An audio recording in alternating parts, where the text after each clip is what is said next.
There's a moment when you realize you're still giving, even though no one is watching anymore.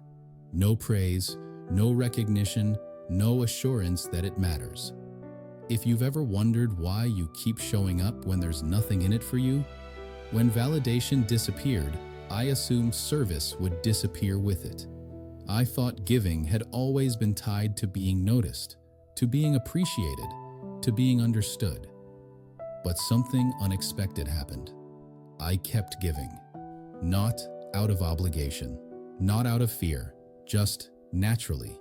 I noticed myself listening carefully even when no one was keeping track, helping quietly without expecting acknowledgement, doing small things well even when they weren't seen as important. At first, that confused me, because without recognition, service feels exposed. There's nothing protecting it from feeling foolish or wasted. And the question arises quietly: why am I still doing this? The world trains us to associate service with return. Give time, receive gratitude. Give effort, receive reward.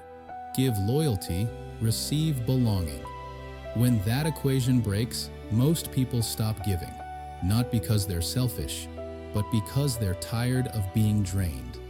I understood that exhaustion. I had lived there, but this was different. This wasn't depletion, it was choice. I wasn't giving because I hoped something would come back. I was giving because not giving felt like contraction. Because withholding care felt like becoming smaller than myself.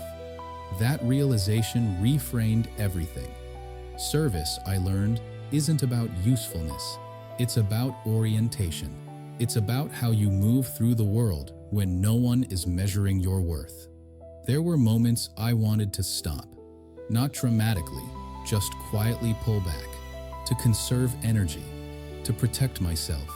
But every time I imagined becoming less attentive, less kind, less present, something in me resisted. Not morally, viscerally. It felt like betraying the self I had worked so hard to uncover. So I adjusted. I didn't overextend. I didn't martyr myself. I simply gave what I could give without resentment. And that boundary mattered. Service without validation doesn't mean endless giving. It means honest giving. Giving that doesn't demand recognition, but also doesn't erase the self. That balance took time to learn. But once it settled, something changed. Giving no longer felt transactional. It felt expressive, like a language I spoke because it was native to me, not because someone was listening. I stopped asking whether it mattered. I started asking whether it was aligned. And alignment turned out to be enough. If you're listening to this and you're still giving quietly in places where no one notices, you're not naive. You're not wasting yourself. Just make sure your giving is coming from wholeness, not depletion. Service doesn't need an audience, but it does need honesty. And when it's rooted in who you are, it strengthens you instead of emptying you. Imagine waking before sunrise and walking through a street where every lamp has gone dark. You carry a small flame. One by one, you light the lamps.